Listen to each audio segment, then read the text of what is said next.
Hello friends, வணக்கம். Welcome to Roshini kitchen. இன்றைக்கி என்ன ரெசிபின்னா வாழைப்பழ போண்டா. அதுக்கு தேவையான பொருட்களை வாங்க பார்க்கலாம். மைதா மாவு, சர்க்கரை, தோசை சோடா, வாழைப்பழம், ஏலக்காய் பொடி. ஓகே ஃப்ரெண்ட்ஸ், வாங்க இப்போ வீடியோக்குள்ளே போகலாம்.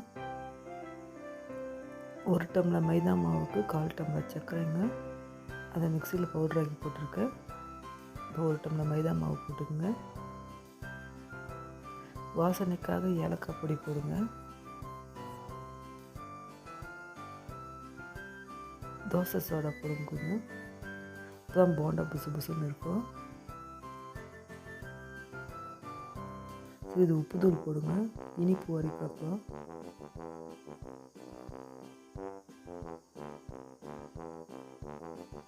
வாழைப்பழம் போட்டுக்கோங்க.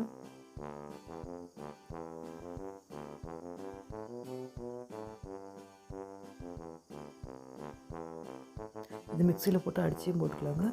நான் கையிலே பிசைஞ்சிட்டேன். பிசைஞ்சு போண்டா வரதுக்காக கொஞ்சம் தண்ணியாக கரைச்சிக்கோங்க. கொஞ்சமாக தண்ணி விட்டு போண்டா போடுறது கரைச்சிக்கோங்க.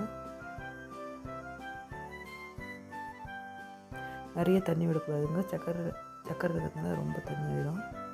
இந்த பதத்துக்கு கரைச்சிக்கோங்க. அடுப்பை பற்ற வச்சுக்கோங்க. ஒரு பேன் வச்சுக்கோங்க. அதில் ஆயில் விட்டுக்குங்க.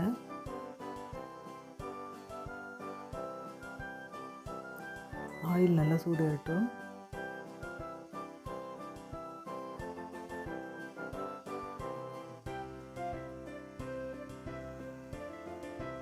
கையில் விட வரலன்னா கூட கரண்டியில் எடுத்து விட்டுக்குங்க.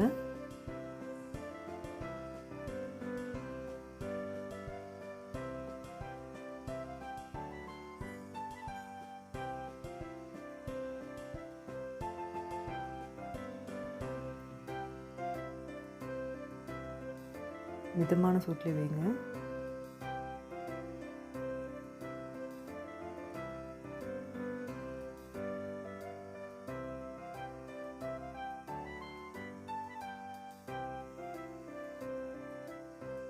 இப்படி கரண்டியில் விட்டுட்டு திருப்பி கொடுங்க. கோல்டன் ப்ரௌன் கலர் வரணும். அது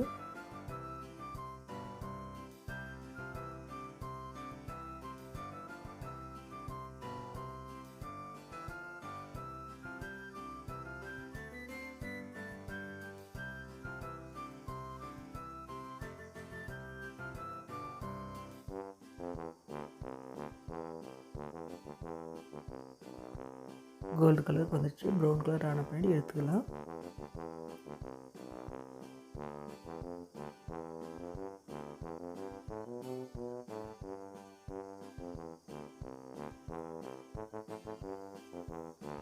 ஓகே ஃப்ரெண்ட்ஸ், வாழைப்பழம் போண்டா ரெடி ஆயிடுச்சு. உங்களுக்கு இந்த வீடியோ பிடிச்சிருந்தா நம்ம சேனலுக்கு மறக்காமல் சப்ஸ்கிரைப் பண்ணுங்கள்.